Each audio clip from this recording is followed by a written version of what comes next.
ওখানে দিতে পাঁচ টাকা হুকুম করতেছে। রাবণ বলতেছে সারথি সারথি রে অমঙ্গলে চিহ্ন দেখা যায়। আর আপনারা ভুল করেছে, কি ভুল?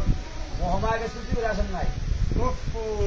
সারথি তুই মহামূল্যবান কথা বলেছিস। চলো মহামায়ার মন্দিরে।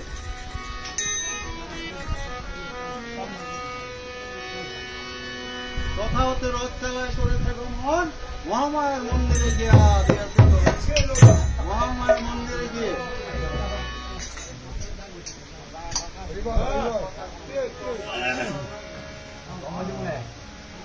কথা হতে করেছে গমন, মহামায়ার মন্দিরে গিয়ে দিয়েছে দর্শন। যে বলতেছে মাঘ সর্বমঙ্গল মঙ্গলে শিবে সর্বাত্র সাধিকে শরণ্যে স্তম্ভকে গৌরী নারায়ণী নমস্তুতে মহামায়ার স্তুতি সারিয়া রাবণ কথা হতে করেছে গমন, রণক্ষেত্রে গিয়া দিয়েছে দর্শন। রণক্ষেত্রে ছিল ৮০ মণ ঘন্টা, ঘন্টায় দিয়েছে টান। প্রভু রামচন্দ্র বলছে মিত্র বিভীষণ আজ আমার দুর্গা ছিল এমন ঘন্টা ধ্বনিত কখনো শ্রবণ করে। বিভীষণ যে দৃষ্টি করে চায় ঘন্টার নিজে দুর্গা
বিভীষণ বলতেছে, প্রভু গো, লঙ্কার রাজা আজ নিজেই যুদ্ধ আসিয়াছে।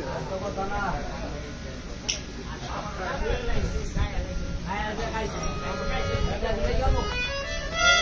লঙ্কা রাজা আজ নিজেই যুদ্ধ আসিয়াছে। তাই প্রভু রামচন্দ্র বলতেছে,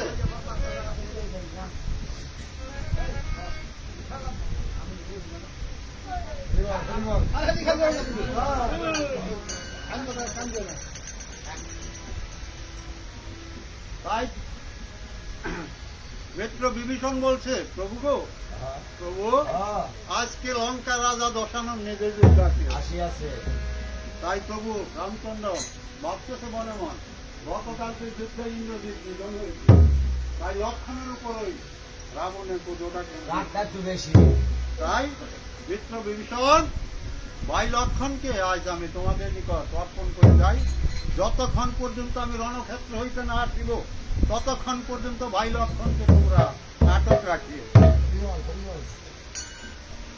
তাই ভাই লক্ষণকে বিভীষণের হাতে তুলে দিয়ে প্রভু রামচন্দ্র ধনুকবাণ নিয়ে রণক্ষেত্রে গিয়ে দণ্ডায়মান হয়েছে। আর এদিকে রাবণ রাজা প্রভু রামরূপ দেখে মোহিত হয়ে গিয়েছে। বলতেছে, দীনবন্ধু হরি, তুমি তো একদিন আমাকে বলেছিলে আমার উদ্ধারের পথ করে দিলে, তুমি আবার ভক্তের গায়ে কেমন করে আঘাত করবে? তুমি একদিন আমাকে বলেছিলে আমার উদ্ধারের পথ করে দিলে। তাই প্রভু নিকটে খুব প্রার্থনা করিতেছে।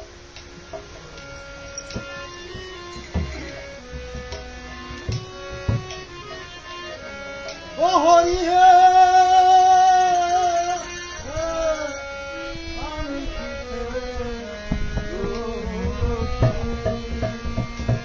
আমি তোমার অধীন রইছি অধীনে, তোমার কথা রাখি।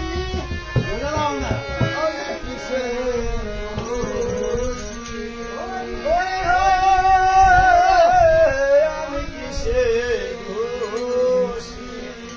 আমি তোমার অধীন রইছি অধীনে,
রাবণ যখন এমনি ভাবে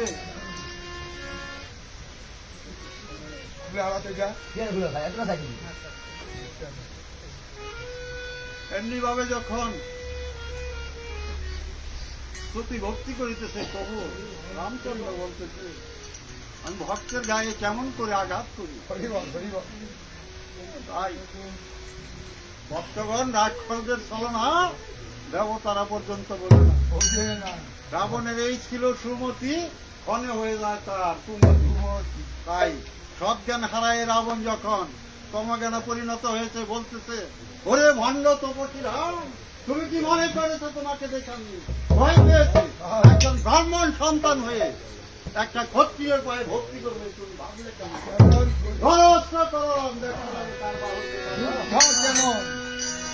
রামচন্দ্র বলতেছে দেখেছো দুঃখের কাণ্ড,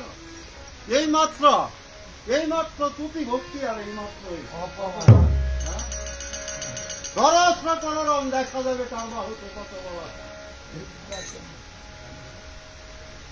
তাই রামচন্দ্র ধনুর্বাণ নিয়ে দাঁড়িয়েছে আর ঠাকুর লক্ষণকে বিভীষণের হস্তে অর্পণ দিয়ে গিয়েছে। আর কথায় কথায় বলা বলি বেঁধে গেল রণের মধ্যে হইবে পরম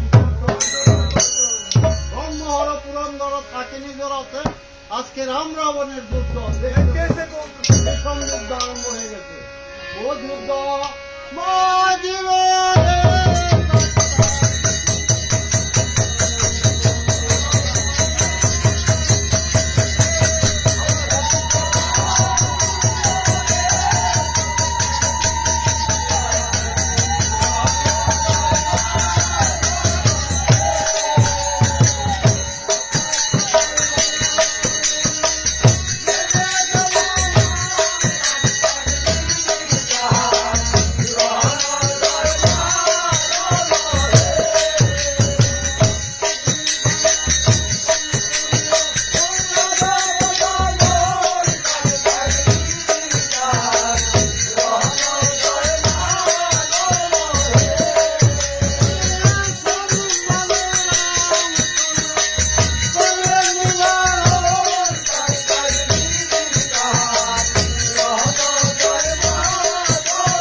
বানে বানে হয়েছে বলি শোন, কেউ কারো জিততে পারে সমানে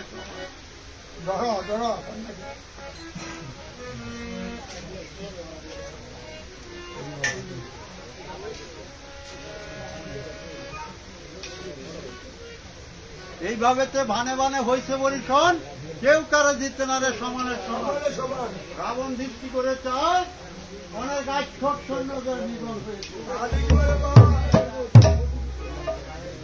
তাই রাবণ বলছে রাক্ষসগণ, তোমরা যদি যুদ্ধ করতে করতে মরে যাও,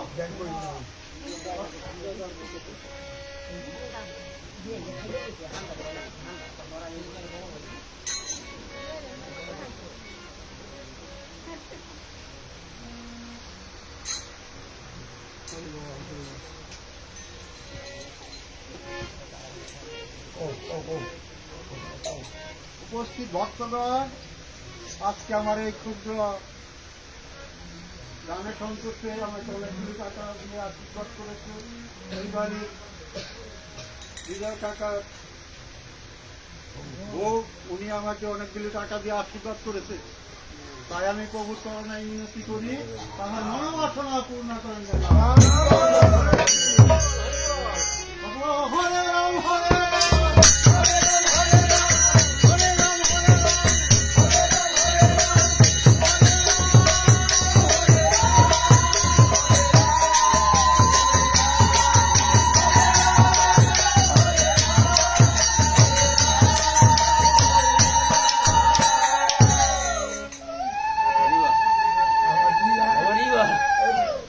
উপস্থিত ভক্তগণ,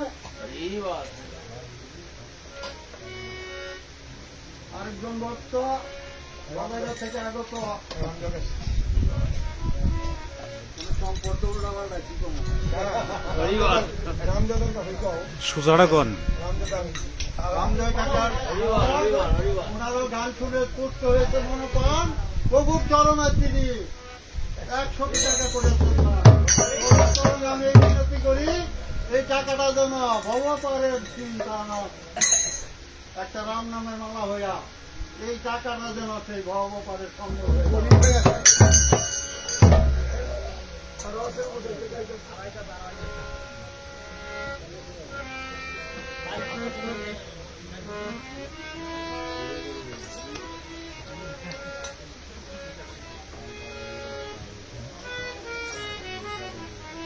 উপস্থিত ভক্তগণ, আমার পুষ্প দিদি, আমার ক্লাস ফ্রেন্ড, ওনার সাথে আমি লেখাপড়া করেছি। তার আমার গান শুনে তারাও তুষ্ট হয়েছে মনপ্রাণ। প্রভুর চরণে তিনি 100 টাকা করে রাখলেন। প্রভুর চরণে আমি এই মিনতি করি, তার মনোবাসনা পূর্ণ করেন।